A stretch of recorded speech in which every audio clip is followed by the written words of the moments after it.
Glad to have you back now. The 2022 budget presented by President Muhammadu Buhari last Thursday has drawn comments and analysis in different quarters. The President will appear before the joint session of the National Assembly is proposing 16.39 trillion naira in the 2022 appropriation bill. This is 12.5% higher than the 2021 budget, according to Buhari. And I quote, the 2022 budget would be the last full-year budget to be implemented by this administration, or designed it to build on the achievements of previous budgets and to deliver on our goals and aspirations as will be reflected in our soon-to-be-launched National Development Plan of 2021 to 2025, end quote. Buhari also added that the 2022 budget is a budget of economic growth and sustainability. So let's do some analysis of this now. Mr. Mukhtar Mohammed is a financial analyst and CEO at Dynamic Solution. He joins me now. Thank you so much for your time on the program. My pleasure. Let me begin by what your impression is about that figure, 16.39 trillion naira. This is the first of its kind, according to many. How would you respond? Well, we've always known the devolved in terms of figures. The figures keep increasing the previous year to this year, the previous year. So it's not something we should be so excited about, because we've seen this increment since this administration came to power, not even this administration, previous administration. They always tend to increase it from the previous year to the next year, to previous years. But what we need to see is performance in terms of the budget. We want to see how the performance level of this budget is, how we're able to move, how many projects we're able to do. Those are what we should be looking for, not because of the numbers are increasing. And what these numbers are increasing, how many is going for capital expenditure, how many is going for recurrent expenditure percentage-wise. Those are things that makes us to be glad about it or not. Because when you see the budget now, you tend to be excited. But remember that most of those budget money there will be used for debt repayment. Then in terms of capital project, we have to borrow to do the capital project, and also in terms of recurrent expenditure, we've not reduced anything. So, but if you look at the fact that this is the first of its kind, a lot of people are expecting that things are going to change, given the massive figure, 16 point. This is perhaps one of the, well, I say, some people say this is one of the best things that the administration has gotten so far, given that the way the budget is being presented and the breakdown so far. Well, it was better than what we, I mean, like I said, it's not about when we want to look at the budget, we shouldn't be looking at the figures. We should be looking at the implementation. Let's see whether this is going to be the best implemented budget from this administration. Right. And like the President pointed it, this will be their last full year budget. So let's hopefully think that they are going to implement it differently. But when you look at it critically, you are not seeing anything. We have major differences. I can commend them for some of the differences. Like you've pointed out there, I see a conservative view in terms of the price of crude oil, which is exciting for me. This is the first time we're having administration comes in and giving us a somewhat conservative figure, even if crude oil is selling above $80 per barrel, and they are reducing on to $53 per barrel. For me, that's the most commended thing in this budget. Then we saw the reduction from the medium expenditure with over 60 billion. That's the first time we've seen the legislature reduce budget by over 60 billion. All we normally see is an increment. So when you look at that, those are the things that excite me about the budget. But if you look at the parameters or boundaries, key boundaries, oil price benchmark is at $57. You also see that there's a daily production of oil at 1.88 million barrels per day, exchange rate around 410. This some of the, and then they're also projecting that the economy will grow by 4.2%, as against the projection by the World Bank of 2.4%. I mean, how do you think this will play out? You know, like Nigerian government are always ambitious when they come to those economic production and GDP. So they're always very ambitious. We've seen that play. Remember, this is not the first time we've seen this. When World Bank said the economy was going to grow by 0.20%, 0.98%, they came out and said the economy will grow by 2.5%. They did not achieve that. So you think the government is being ambitious by setting $57 for benchmark? No. That's fantastic. That's what I'm saying. That's very fantastic. I'm just looking at their GDP production projection. For the US benchmark, that's fantastic. For the oil output at what they put. That's the first time that they remember last year they were putting an oil output of 2-point-something billion when even OPEC at that time was reducing costs. So this is the first time they're being very conservative. The only challenge I have in those figures that you just mentioned is the GDP and the exchange rate at 410 naira. That is my major challenge, because we are not seeing that even playing in the import-export window. We're seeing it doing about 412, 413, which is the official window of the government. Look at the capital and recurring expenditure. Of course, the breakdown of 6.8 trillion naira has been earmarked for recurrent spending.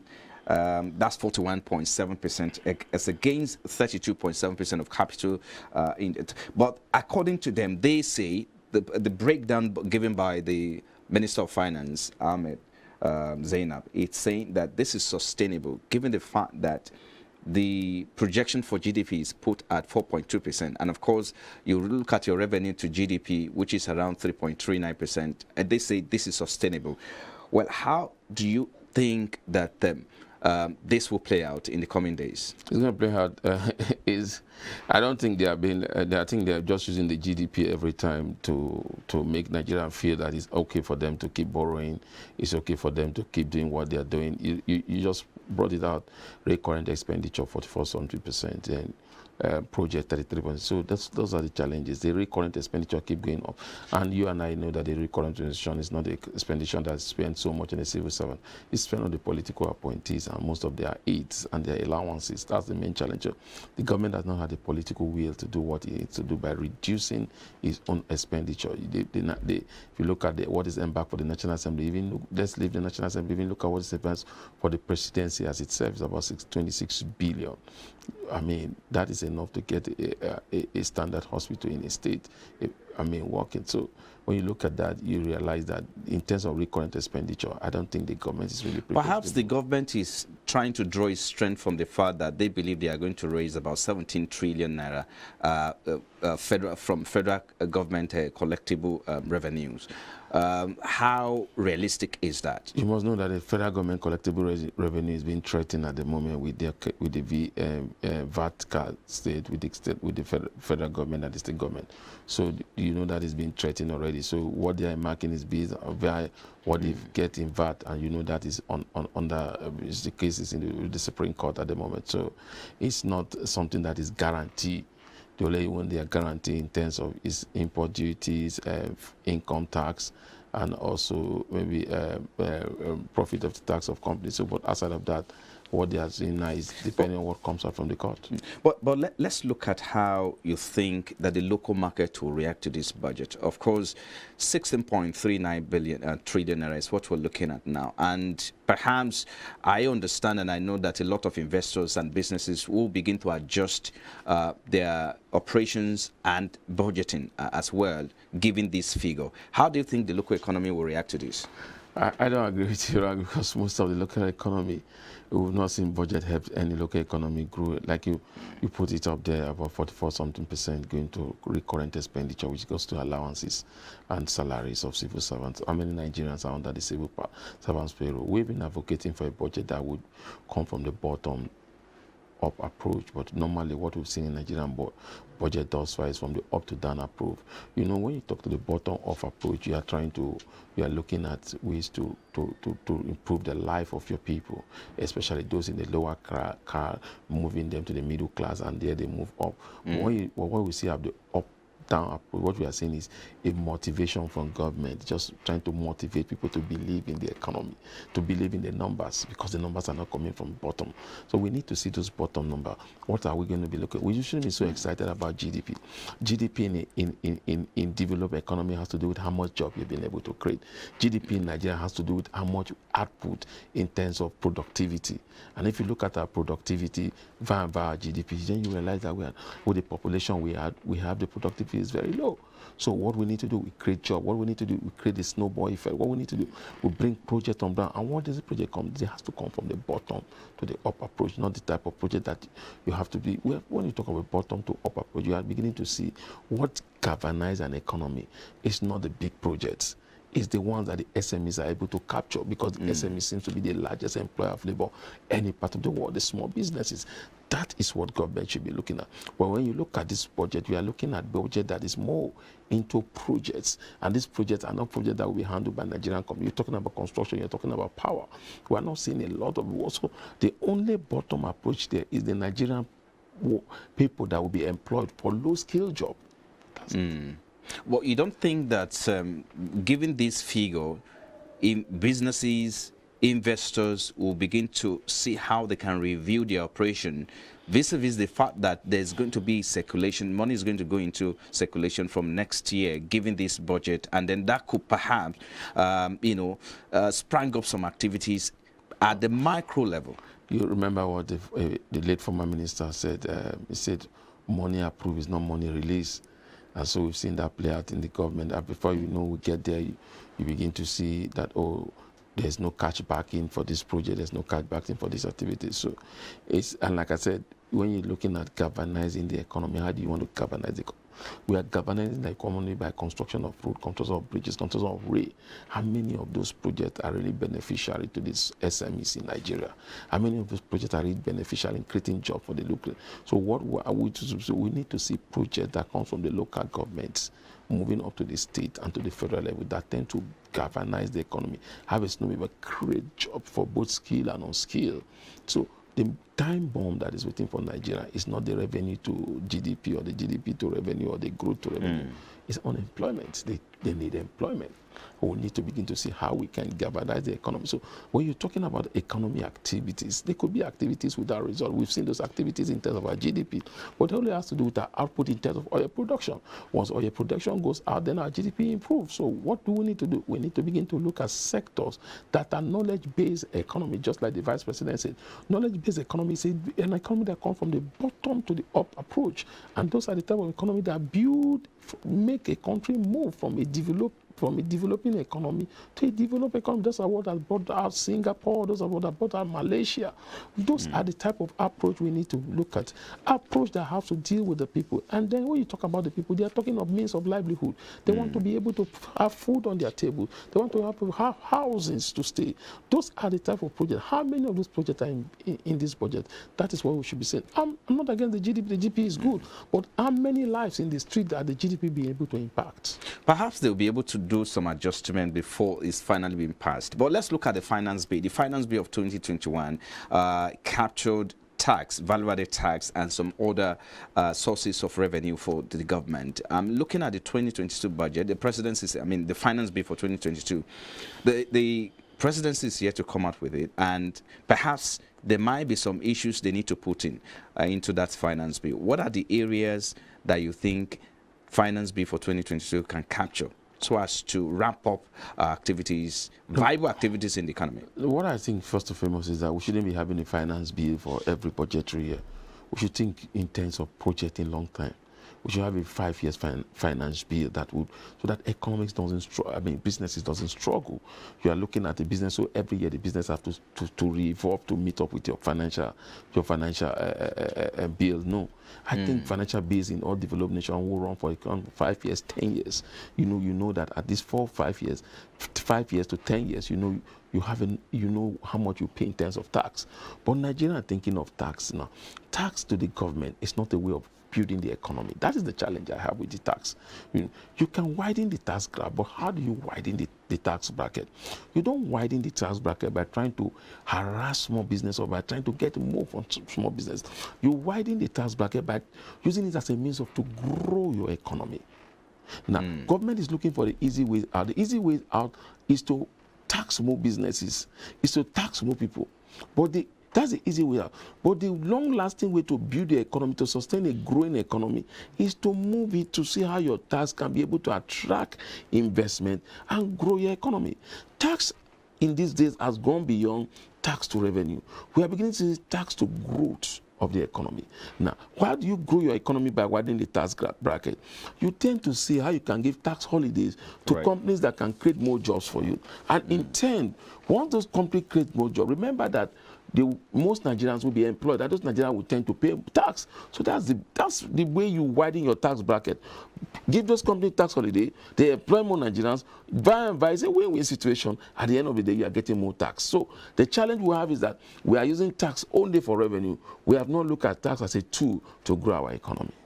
Okay, perhaps maybe at this point, the government doesn't even have option. Do you think at this time the government has an option to choose between tax as a source of revenue and other alternative source of revenue? They have an option if you're looking at the long term. Leadership is all about 3 stages. You have leadership for the short term, you have leadership for the long term, and you have leadership for life. Now, when it comes to government leadership, you either have a short-term leadership or you have a long-term leadership. So what do you think? Why are people clamoring that, oh, we're taking so much debt? Those people are those that are looking at the long term. Why is this government looking at the short term in terms of what can I achieve in the shortest possible time? It doesn't think about the means of the long term. So long-term leadership tend to look at the future and begin to build the economy, because whether you like it or not, this government will be assessed in the future, not presently. Because you don't know how bad the government is or how good the government is until they leave that place. Then you begin to assess them what was the foundation they build up, they build, and the other government is trying to work on it. So government should be a long term. So when you're talking about a long term of your economy, you are not talking of revenue is a short term strategy. Long term strategy is how to grow the economy. Okay, so let's switch to the global economy and how Nigeria, given this budget, of course, you have said you want to see implementation and all of that. But given this budget, I'm sure that a lot of foreign investors and institutional investors are looking at the fact that this is the biggest budget in Nigeria's history. How do you think this will attract or interplay with the global economy? Unfortunately, I don't see that playing out, because foreign direct investment that kept coming down since this administration came to power, and so we've seen the decline. Even in one of the easiest means of foreign direct investment used to be portfolio investment. We've seen that come down by almost 44% year in, year out. So you can now, what we attract them is a two-way exchange system. Presently, that is a challenge because of the exchange rate volatility. What attracts foreign investor into your economy is not more or less too much of the high percentage in terms of money allocated to your budget. The two ways is how much to enter and how to exit. Do you have challenges exiting when I enter? And when you talk about entering, you enter with your FX. When you talk about exiting, exit with your FX. So presently, if you read the papers, over the weekend we have foreign airlines reducing the number in terms of flight that they will begin to give to Nigeria, because some of their funds they've not been able to repatriate some of their funds because it will be repatriated in FX, and we don't have that FX. So what will direct foreign investors to Nigeria is not the budget, it's the monetary policy. And monetary policy as it stands now need to deal with that, with what has become a monster, the exchange rate variation between the parallel and the official market. The greatest problem, challenges or problem facing Nigeria economy now is the exchange rate. Are the foreign investor convinced that the naira at its stand at 410, or government officials say of 410, or the import export window of 413 is the realistic exchange rate? When you have a realistic exchange rate, then you begin to attract the investor, because they know that you have the facility, you have the means to be able to pay them off whenever they want to. So that is a major challenge now. So do we attract foreign investment by the number of our budget in capitals? Yeah, we can attract the multinationals to come and do those projects for us, but they are not coming. They'll come in like, they're not coming in as foreign direct investors trying to come and put an office here, wanting to stay here for a while, try to see how they can get more projects to create more jobs. They are coming to do the job and then move back. And if you call them, they come back to do the job. That will not grow your economy. Addressing the issue of exchange rates that has been a challenge to our economy, some have suggested that it should be done either by allowing it to float, to create a floating market or a floating exchange rate, or unified, or to fix.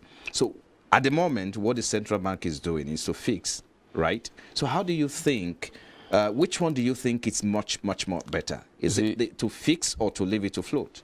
You see, you said something. You said, either we fix, you said that we float, or What was the third one you just said? Which is to fix. And currently they are fixing. CBN is responsible for fixing the exchange rate. Fixing the exchange rate. You're talking about floating the exchange rate.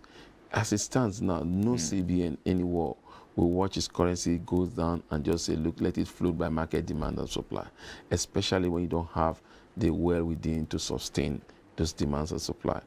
So that is the major challenge. So CBN, the only way they can have a, like you call it, a control rate is for them to be able to meet demands and supply. And as it stands now, they are not able to meet those supplies to the market, neither they're meeting the demands of those. So it's going to be a big challenge. I think that is the only way you can fix the exchange. Floating the exchange rate, unless developed economy tend to float their exchange rate. And if you see the difference, it's not much. But Nigeria have been doing something over the years. It didn't start with this administration. It didn't start over the years. We've been used to a particular way, and which is the fixed rate, fixing ours, and then using our hard-earned money to give it to parallel market operators to make money even without adding value. So when you want to change to a market-determined exchange rate, you have to first of all start from the fixed rate. And that fixed rate will only be determined by your demand and supply. So why is the CBN holding on so tightly? Because they've not been able to meet demand, because the FX we're earning is not enough to meet the demands. And even when you are meeting demand, you realize that you are meeting demands to such a small percentage of the end users. And those small percentage are those that are going to travel, those that are going to pay school fees, and those that are going for medical tourism. So you realize that these three does not definitely have impact on the lower, the bottom people in this country, the masses, the people from the poor home. Those do not have so much impact to them, because you are not seeing any of those in the bottom level traveling out, coming back. You are not seeing those in the bottom level going for medical tourism. Right. You are not seeing those in the bottom level sending their children to school abroad. So it's not the bottom. It's just to, so who are those that the bottom we talk? The SMEs. Who are those SMEs? The SMEs that can be able to access FX to be able to bring some of this product, because as it stands, let's not deceive ourselves, we are an import-driven economy. So we import virtually over 80% of what we need to consume, and those consumable things are consumed by those in the bottom. So, and you are not creating that window for the SMEs that tend to bring this. So the rate is not going to affect it, but rather it's going to make life difficult for the bottom, because some of them will have to access FX through the parallel market, no matter the cost. And when they bring it in, you are not banning them from beginning in. You are not only able to meet their demand. When they pay the high tariff, they're bringing it here, and then those in the bottom people will have no option but to buy, because they will need to feed themselves. So they will buy it at a very high price. And so at that time, what do? So inflation will begin to chop in. Then their earnings not able to meet up. So that's a challenge. Just before I allow you to go, how does these affect the man in the street in all of this? How do we capture them in such that life can be better for the ordinary man on the street? I've said it all since. 30 seconds. Bottom. What do they need? What do they have in Nigeria? They need food on their table. They need job. They need food. Does this budget going to bring food and job? That's all they need to hear. After that, every other thing is second. I think we should leave it there. Thank you so much for your time, Mr. Mukhtar Mohammed, AIDS financial analyst and CEO at Dynamic Solution. Thank you for finding time to join us on Breakfast. All right, you're still watching Business Breakfast. We'll take a moment now. We're back. Please do stay with us.